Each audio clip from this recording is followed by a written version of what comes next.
Samsung has finally done it 16 years after launching its first Android smartphone. The company has made a mid-range phone that performs like a flagship, the Galaxy A56, while other brands have long offered smooth and fast software experiences on mid-range devices. Even with heavily customized Android skins, Samsung only truly nailed software optimization on its flagship phones 2 years ago. The Galaxy S23, S23 Plus and S23 Ultra were the first Samsung flagships to deliver a properly optimized software experience matching the smoothness and stutter-free performance of Apple's iPhones. Before that, even Samsung's premium devices had occasional stutters and noticeable performance degradation over time, not to the point of being laggy or unusable, but enough to feel less refined, especially considering a price. With the Galaxy S23 series, particularly the S23 Ultra, Samsung turned things around over the past 2 years. The company has continued refining its software, and now those optimizations are making a noticeable impact on its mid-range lineup. It's possible that the Galaxy A56's impressive performance is due to its powerful new Exos chip, rather than just software improvements, or perhaps it's a combination of both. Either way, the results speak for themselves, and they're fantastic. The Galaxy A56 isn't flawless. There are occasional hiccups in UI animations, and scrolling in some apps can be a bit inconsistent.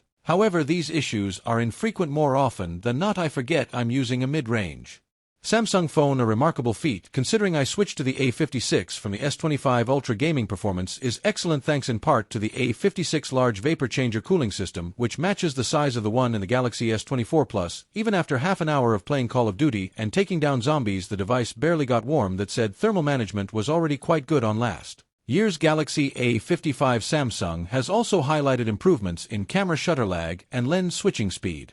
Though I haven't tested the cameras extensively enough to confirm those claims, I hope you liked the video. If you enjoyed the video, subscribing to the channel would be greatly appreciated. That's it for today. What's your thoughts on this? Let me know in the comments section. As always, see you in the next video. Kindly subscribe, like and share for more interesting videos. Stay tuned.